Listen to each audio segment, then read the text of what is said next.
Hey, we are Bye Bye Plastic on 10 Days in Dance. We love to rave, but we also love the planet. We're helping artists, festivals, and clubs ditch single-use plastics for good. From eco-riders to plastic-free backstages. This is the new normal, and you can be a part of it. Sign the pledge, spread the word, and drop that plastic. Join the movement at byebyeplastic.life.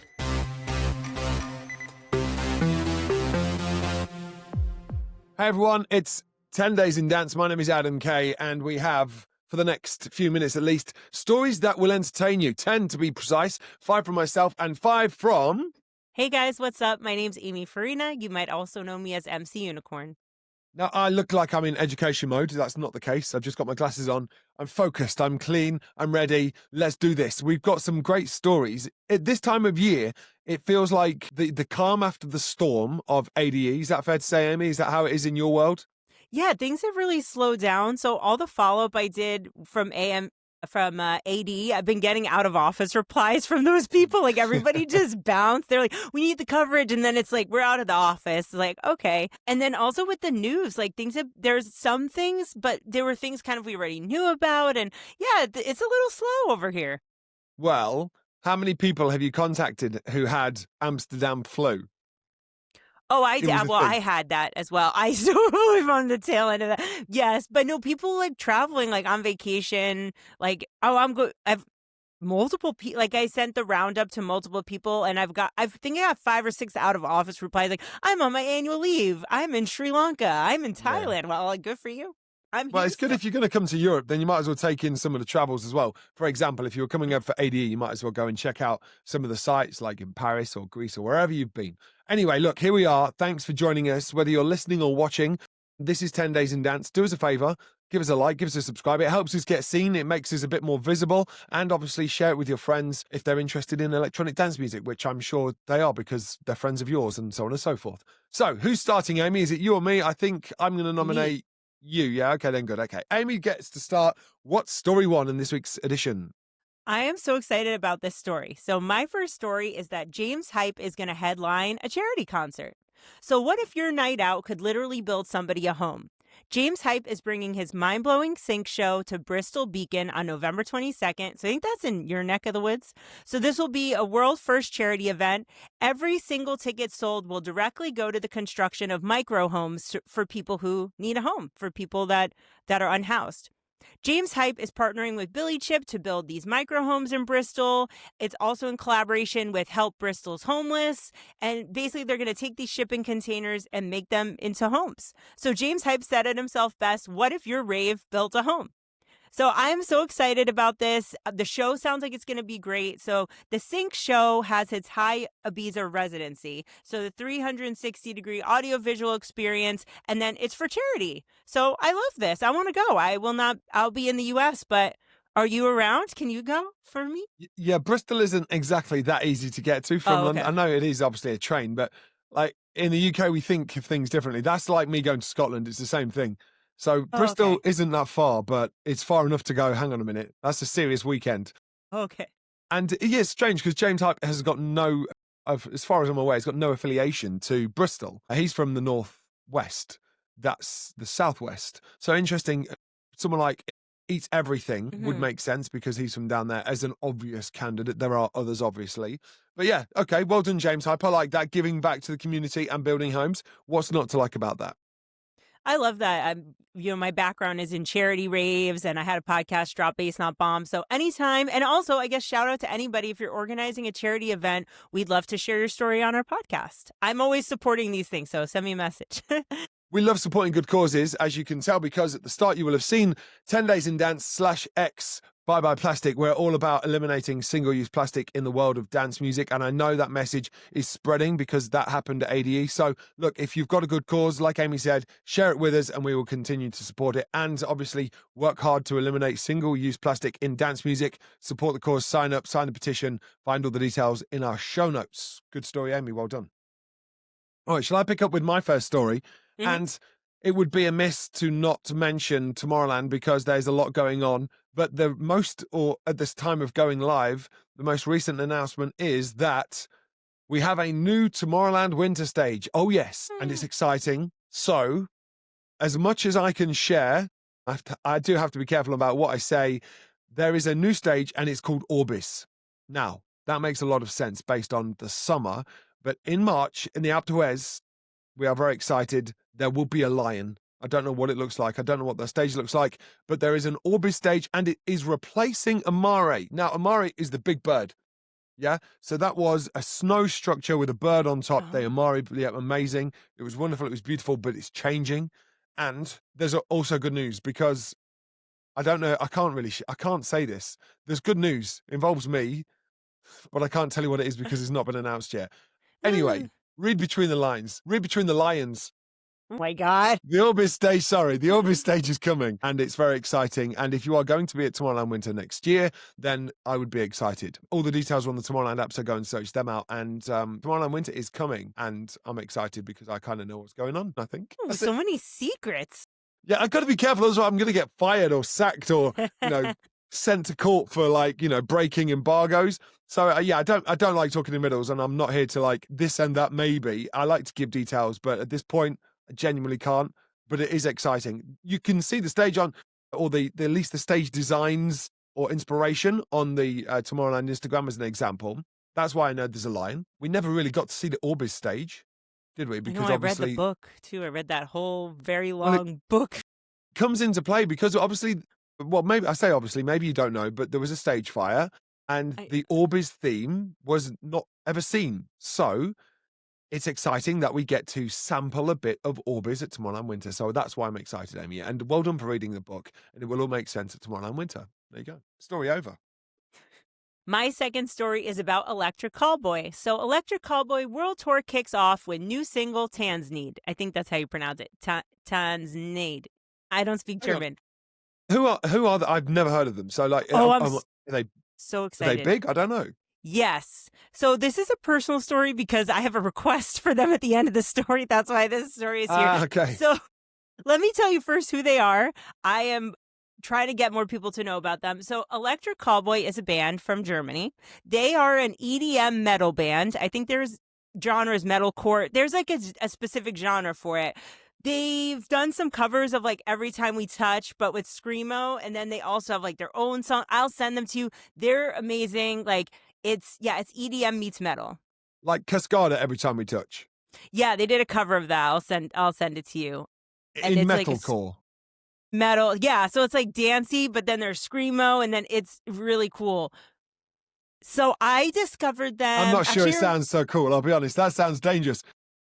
I know you're good. I'll send it to you after. I love them. Okay. So I actually found out about them. I remember the moment exactly where I was. I was in New York at Oktoberfest and my friend was like, you need to check out this band. Then became obsessed. So I got their press release in my inbox and I was like, oh, they're coming to Rotterdam in January. So if you guys are listening, I would love to go and let me read the press release and please send me there.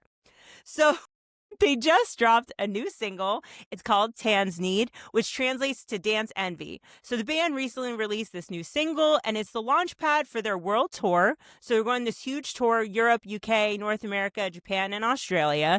I can only go here in Rotterdam because I'm in Japan when they're not. I'm in the US when they're not. I need January 17th if you guys are listening. The tour kicks off November 1st in Copenhagen. And yeah, basically Electric Callboy rewrites the musical boundaries. They're a really mix of heavy metal, heavy energy, dance floor. So yeah, I'm looking forward to this, and please send me there on January 17th. Thank you. It's my birthday, January 8th, so. Over, and we'll just chop that up and put it as a social short, and fingers crossed they'll see it and tag and share, please, that clip to make sure Amy gets to go and see them. Obviously doing a world tour. I'd never heard of them, but actually if they're doing a world tour, they're obviously doing something right, so congratulations. And it's nice to hear about new things. That's what this show's all about, isn't it? Yep, and I will share them with you after. I think this tour will really launch them to the next level for sure. We'll drop the links in the show notes. We'll be able to share it and you can see and listen and make your own opinions. Maybe even go and join Amy in Rotterdam should she get tickets. So, story number 2, talking of events. Let's talk about events. Not since the millennium have I seen an interest in New Year's Eve. There was a massive kind of thing, a period of time, let's just say the 2000s, where everybody's like, New Year's Eve, the biggest night, everyone's got to go. It's the biggest lineup. You need to come. It's going to cost you £50, £80, £100. You need to come, right? Okay. So the tickets have obviously escalated. Part of me thinks that this is just a money grabbing exercise again. That's why it's been brought back. But that's the pessimist in me. The optimist in me says this is a great opportunity to party and see in a new year. Again, I kind of think it went flat. The New Year's Eve parties went flat. People kind of got over them because if you were a seasoned clubber, it's the worst night of the year because, in my opinion, I mean, I might be wrong. You're nodding, Amy.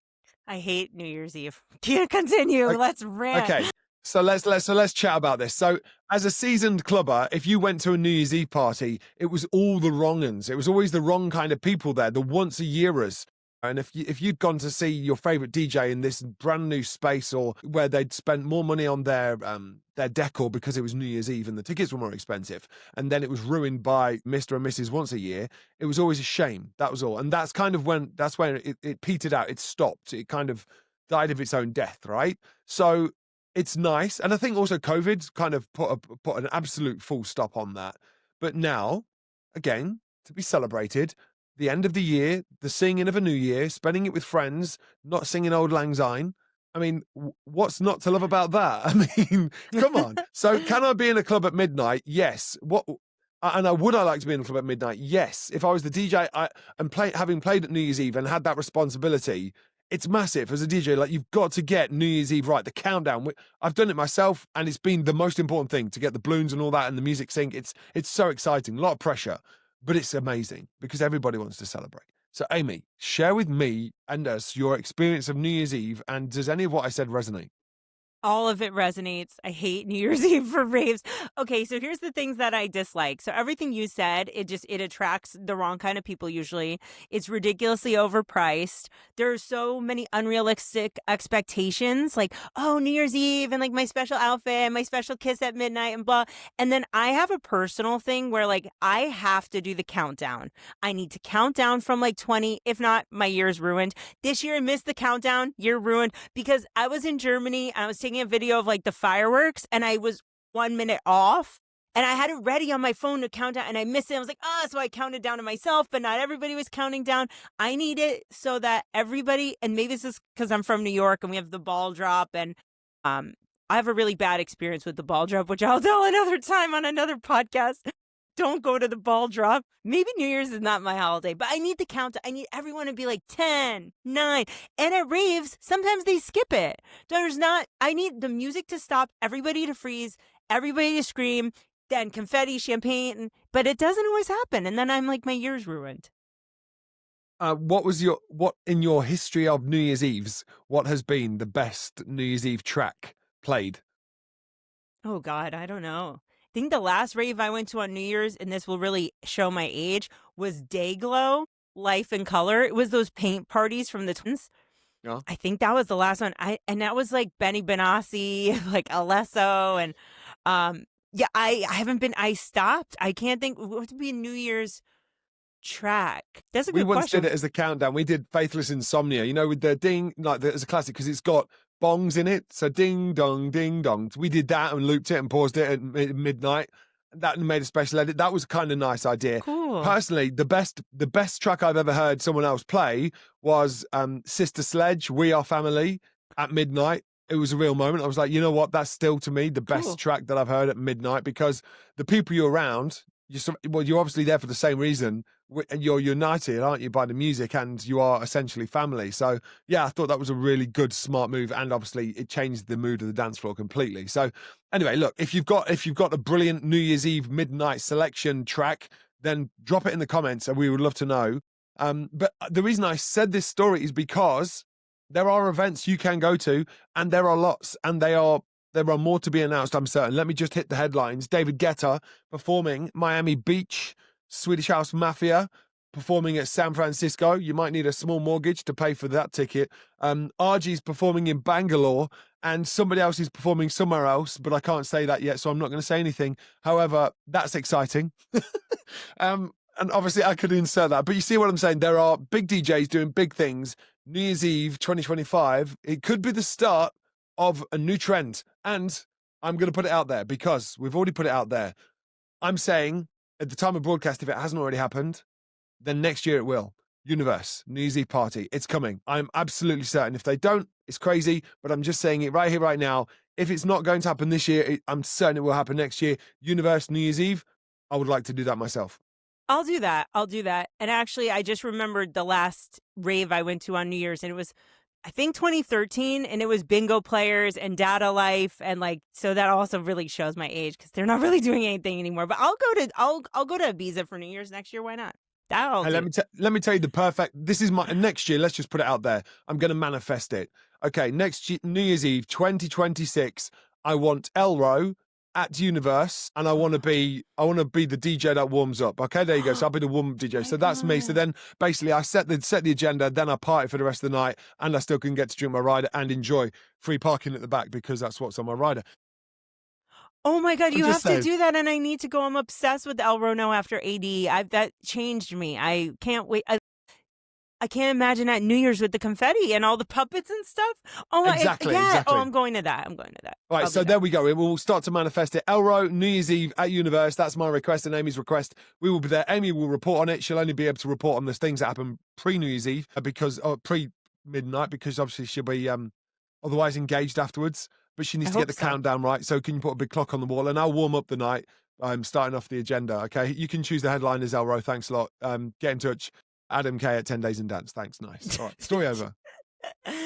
Okay, so on a really totally different, like, shifting gears here, my story number 3 is about Anima. So Anima brings his visionary artistry to the League of Legends Worlds 2025. So as you guys know, anytime there's an intersectionality between video games and music, I'd like to share it. So Anima is bringing his reality-bending artistry to one of the biggest stages in esports. So Riot Games announced that he will serve as the co-director for the League of Legends 2025 opening ceremony. So it's happening very soon in China. And the League of Legends World Championship is one of the most watched esporting events on the planet. I'm not familiar, but I know a lot of people who are really into this. So millions of fans tune in. And what's really cool is it's a collaboration they've never done before. So Anima, as we know, he's played at the Sphere. He's played in Brazil. He's played at the Pyramids of Giza. So like having him involved as a co-creative director for this is really cool. I think that there's no more Gizas going to be played in Egypt anymore thanks to Anima, but that was some show. Yeah, League of Legends, wow. Okay, I'm not really into that area, let me be completely transparent, but I understand the size and the scale, and obviously having Anima involved in that will be amazing because obviously that means other people will be involved as well. So interested to see what comes of it. All right, my turn. There's 3 good stories here and I don't know which one to go for. One's a debate, one's about other people, one's about me. Which one should I go for? I don't know. Help me out. What kind of debate? I feel like debate. I guess I don't know. All those what other people?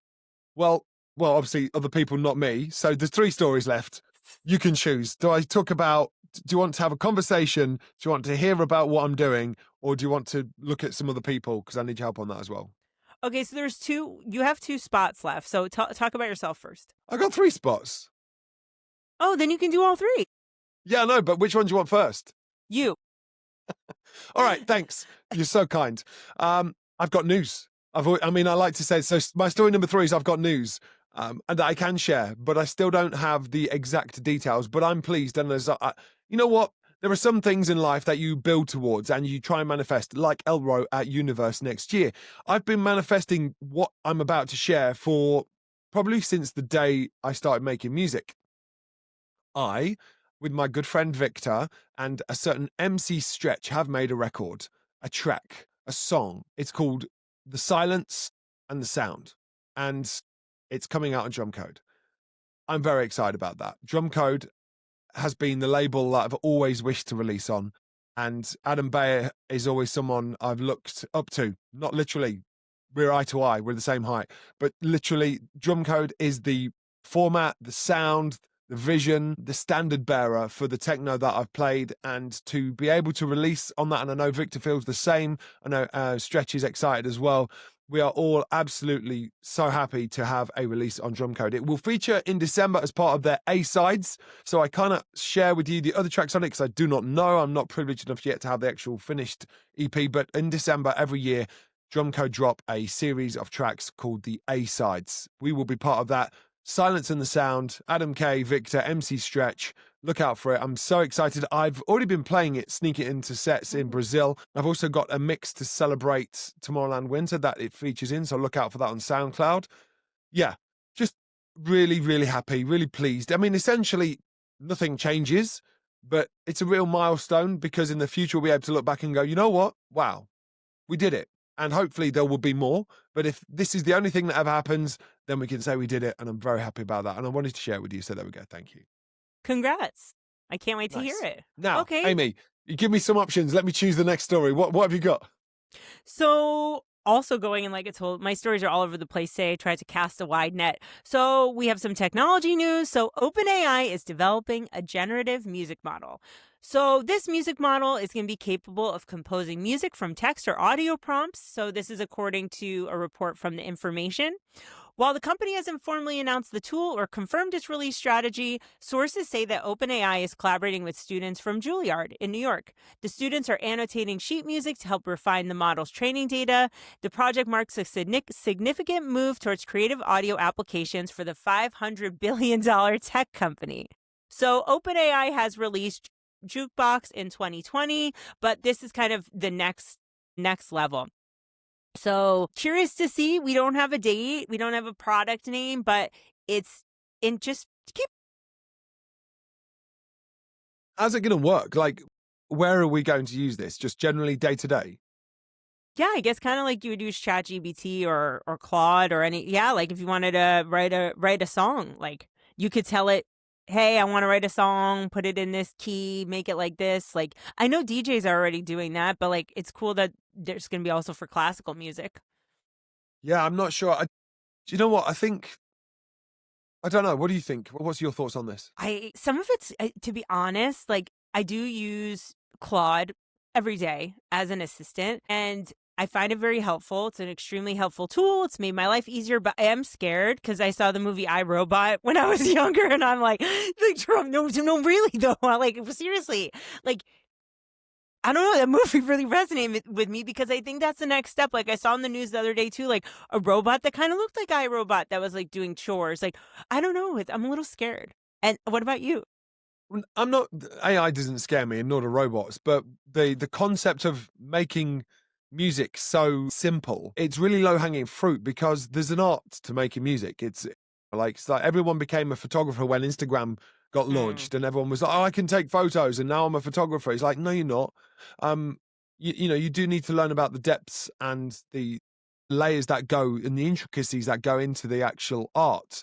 So, and there's enough music out there, I think, at the moment, and I'm all for making new music and people making new music.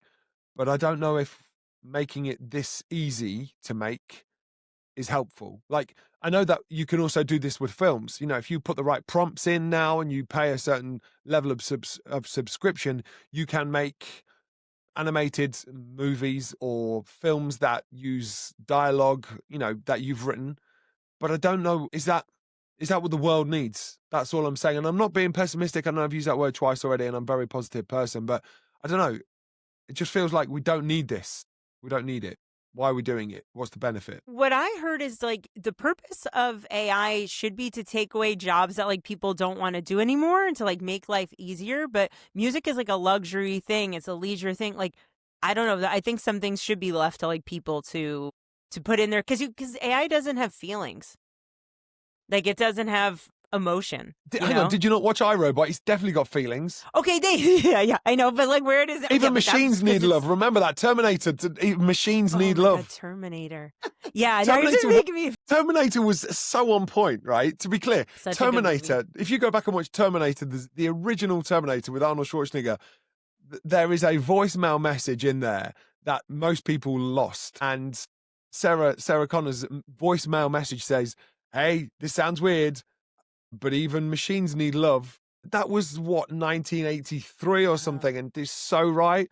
Anyway, go back and watch Terminator, and obviously go and then pair it with iRobot, and then ruin your future. Right. It's because I think Terminator's like 2029. I think that was its future vision. So that's 4 years away. Soon. Oh my God. Yeah. Like when you go back and look at the films that predicted the future, they're so funny. But look, I'm not against AI. I use it as well. I'm totally involved with it.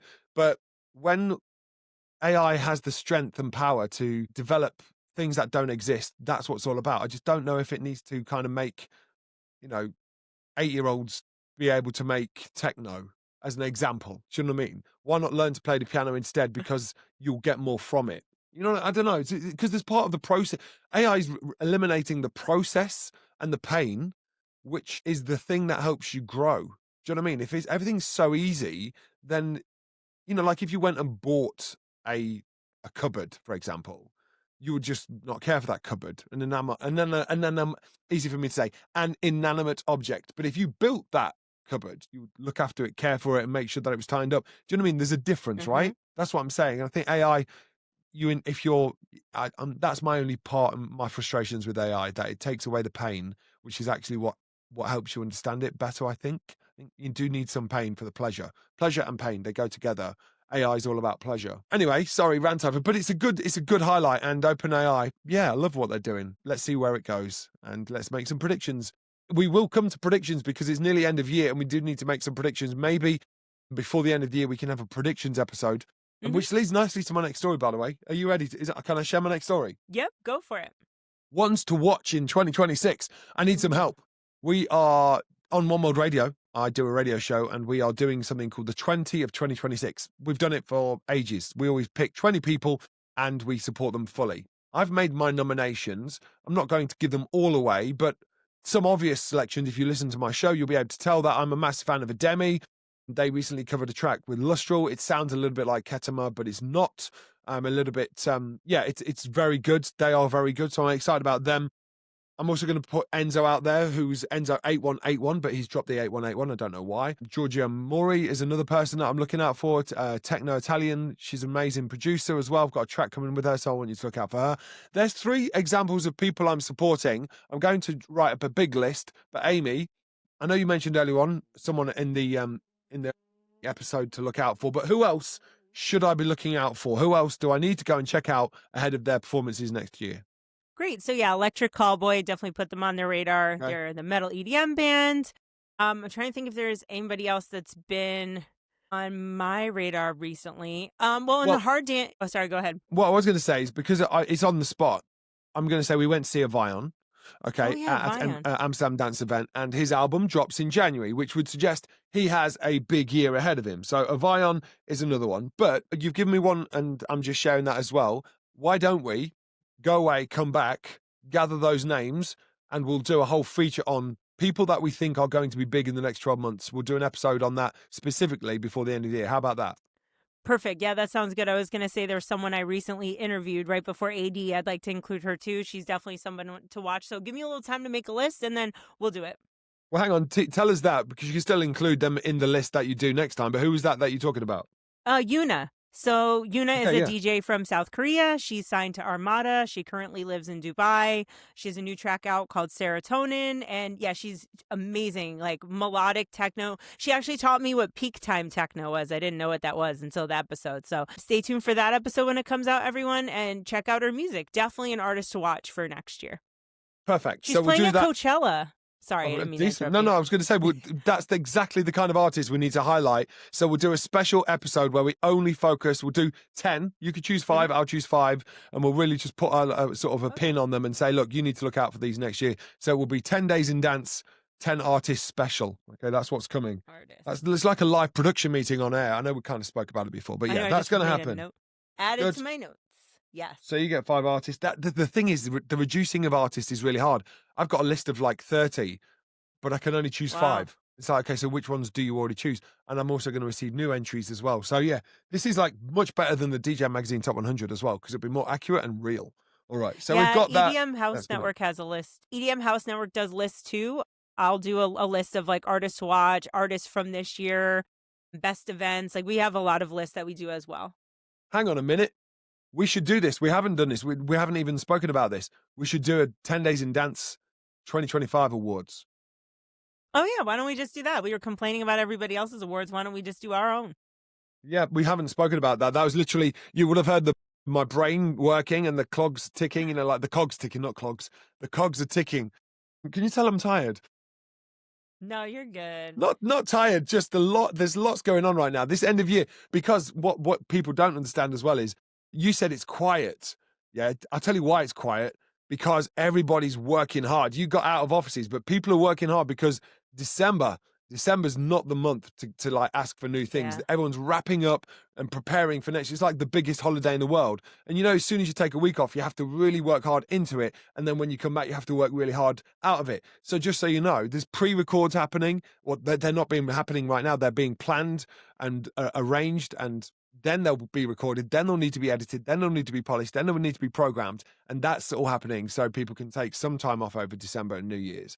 And also then that means you have to plan into January. So right now, the reason the industry is quiet is because everybody's literally listening to music from those USBs that they got from Amsterdam Dance Event and planning and recording and making sure that when they come back, well, basically their heads are in February next year already, aren't they? That's the truth, yeah?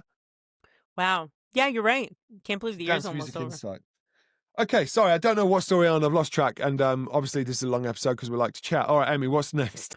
Okay, my fifth and final. Yeah, I know we said like 15 minutes is 30, but it's okay. We're jamming it all in. Good luck with My that. fifth and final story today is that Friendship Festival comes to an end. So Adam and I have talked previously on the podcast about our fascination with the rave cruises, with the festival ships. So Yes. unfortunately, Friendship is making its final journey before we could go on it. So Gary Richards, aka Destructo, probably know him, dubstep DJ, has confirmed that Friendship Festival will come to an end in 2026. So this cruise festival, launched in 2018, will hold its final sailing January 18th through 22nd aboard the Norwegian Joy. So he announced on his Instagram, "I would love nothing more than to keep this going forever, just like that, the very first one back in 2012. Destructo announced the news on Instagram. "Those moments we shared changed my life, and I know they've touched so many of yours too. But the truth is, things have changed. Nothing stays the same forever." That's sad. So the final edition, dubbed The Final Transmission, features a lineup that includes Bob Moses, Boys Noise, Polo and Pan, the Martin Brothers, Mary Droppins, Destructo. So yeah, this is clearly like a dubstep boat. Boys Noise is actually confirmed for a special island-only performance in the Bahamas. More artists will be announced. But yeah, a lot of people love this. It was called Ship Fam. This was like a really big deal in the U.S. And yeah, I'm sad to see this one go because I never had an opportunity to go on it. That ship has well and truly sailed. Yeah, that ship has sailed. Sorry, Friendship. There's plenty of other boats, but yeah, this and dubstep's not 100% my thing, but I know Ship Fam was a big thing. I had a lot of friends who were really crazy about this one. It looked really cool, so we're sad to see it go. Dub ship. That's the next. That's the growth of this. We'll just have dub ship. It's a new. You love a genre, so it could be just like ship. Anyway, look. Ship groove, ship jam, ship core. Let's end this before it turns into a ship conversation. Yeah. Okay, go ahead. You're on your last story. All right, last one. And this was kind of going to be a debate, but it's more of an observation and a share, I'll be honest with you. So I've been collecting data. I've been interviewing DJs, of which you can see. We will share the interviews on our channels as audio, and you can also see them on our YouTube. It just needs to be organized, and I will do that, I promise. So I managed to interview the likes of Axwell, David Guetta, Lost Frequencies, Alok, Miss Monique at Amsterdam Dance Event, all those kind of people. And I've been asking them a question, even Kolsch. I tried to buy Kolsch's USB and he wouldn't have it. I've been asking the question, how many USBs do you carry as a touring DJ? The reason was I had a USB nightmare, and it turns out that it's not been just me. In the past few weeks, there's been updates to tech stuff, and you may have experienced this yourself. I don't know why. Something's happened in the background, and it's not just firmware upgrades. I think it's something more sinister and, there's a bigger picture. We've just not been told it. Anyway, on a micro level, Pioneer USBs, when you're DJing, you need to put a USB in and it will work. However, there's been a few issues with upgrades and updates, and big DJs have been affected. I wouldn't class myself as a big DJ, but I also have been affected. Hence, I was asking the question. Now, I found out through my research, most traveling touring DJs take a minimum of 6 USBs with them wherever they go. 6. All right. So if you've got 4 decks in front of you, usually you put one in and you link them all together. All right. But so I understand why you would take 4 just in case they were not linked. So you could put one individually, all the same, just in there so that they all can read your music. However, there have been a lot of errors and issues, and that's caused a lot of problems to the point where Lost Frequencies has 12 USBs when he goes on tour. Tried to get one off him, he wouldn't give it me either. So the DJs, they're very precious about their USBs. You may have seen like USB theft as well. There's been a few videos like that popping around.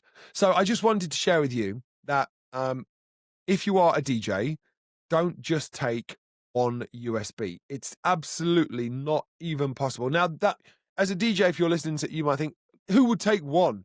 Trust me, they do. Travel light, why not?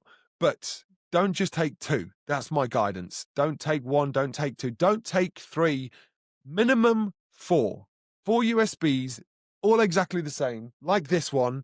Yeah, so whatever you want, and it must be obviously correctly formatted. FAT32 is the best way. I believe, I think I might have saying that. Don't quote me. So you need 4 minimum USBs. If you are a touring DJ, I would now include 2 extras. Just a backup CD, old school, backup USB ×1 ×2. They could just be anything, but 4 of your primary USBs with 2 extras. That's the minimum you should be taking if you're playing gigs in the next 12 months, because the CDJ 3000 has been launched and there's lots of complications. So this is a friendly DJ warning. Take a minimum of 6 USBs with you wherever you go. I think it could help you at some time in the future. There you go. Thank you very much. Message and share over. Amy, thanks for sharing with us. Thanks for listening for that, because I know it's a DJ thing, but it's actually quite important if you are a budding DJ, in my opinion. Awesome. Right. This is 10 Days in Dance. Thanks for listening. That has been 10 stories that you needed to know about, 10 things in the world of electronic dance music that you now know that you can share with your friends. Why not follow us if you don't already? Subscribe to our podcast, audio-wise. You can even subscribe to our YouTube channel. It is at 10 Days in Dance, so go do that, please. Also, watch the other videos. Look out for more interviews coming. Amy's already mentioned it in this episode.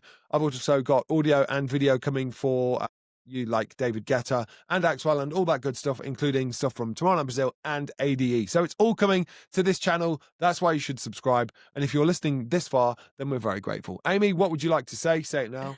Happy holidays, everybody. Yeah, I'll be in the U.S. for a little while. I'll be in the Bahamas. I'll try to call you guys from there. But yeah, just stay safe, stay warm, and send us your stories. We'd love to feature you on the podcast. Hang on. You can't, just because you're going on to the Bahamas, you can't wish everyone else happy holidays. It's not Christmas yet. It's like, what holiday are you celebrating? Sorry, I'm leaving. I'm like gone. Like, I told my nail lady yesterday, I'm like, Merry Christmas, Happy New Year. Like, I'm gone. I'm like gonna be gone for a really long time. Who are you? What is this? This industry's turning you into, you've got a nail lady and you're saying happy holidays to us in the middle of November. What? You're incredible. I'm not going to be around. You know what? I will be if you guys want me to. We can cut this out. Sorry. No, I'm leaving this in. I'm not editing this out. Absolutely not. This is Amy and a nail lady. In January. I'll see you in January in Rotterdam. Yeah, no, I did. Yesterday I had a nail appointment and I was like, see ya, like, Merry Christmas. Like, well, no, look, I'm not going to be there again until January 2nd because I'm leaving. Give it some context. It's not like you're leaving and that's it, you're gone. You're still going to be around because you're not going to be in the Netherlands. You're still going to be around, traveling, and still available to us here at 10 Days in Dance. Correct? Yes, true? I will be, of course. So I am going to the U.S. for more than a month. It doesn't matter. I don't need to tell people my whole life, but I will be in the U.S. for a while. We've got a podcast. It's essential. You do tell everyone your life. I will be in many, many states. And then I'm going on vacation to the Bahamas and in New York, of course. So you will see me. You'll just see me in shorter clips. And then I will be back in the Netherlands for second Christmas on December 26th. But then I'm going to Germany immediately after that. So I will not see anybody until January 17th in Rotterdam at the Electric Callboy concert. Please make that happen for me. Yeah. Bahamas is lovely, by the way. Go and check out that big Peach Hotel. It's very nice. There's one example. It's got a lovely underwater, what's it called? Aquarium.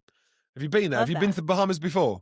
Many times, yeah, I have. I've never been to Bimini, which is where I'm going this time, but I've been in Nassau. I've been to Atlantis. Been to Eleuthera. I've been to a bunch of places. It's nice. I need a like real vacation. I want to drink a cocktail. I need like It's a nice. actual It's paradise. Well, it's nice. No, it's really nice. I need a I need a real nice. vacation. Every vacation I go on is like not restful. I'm either at a festival or like Luxembourg, Germany. Like you don't go there to rest. You go there to like eat mustard and like walk around. I need to like relax. Okay, well, Bahamas is it sounds like your spot. It sounds like that's that. If you want Amy somewhere, you don't know where she is, she's probably in the Bahamas. And on that, go and enjoy it. We'll see and speak to you soon. Look out for all the content. Thanks, everybody, for listening, watching. We out. This is 10 Days in Dance saying see you next time. Bye.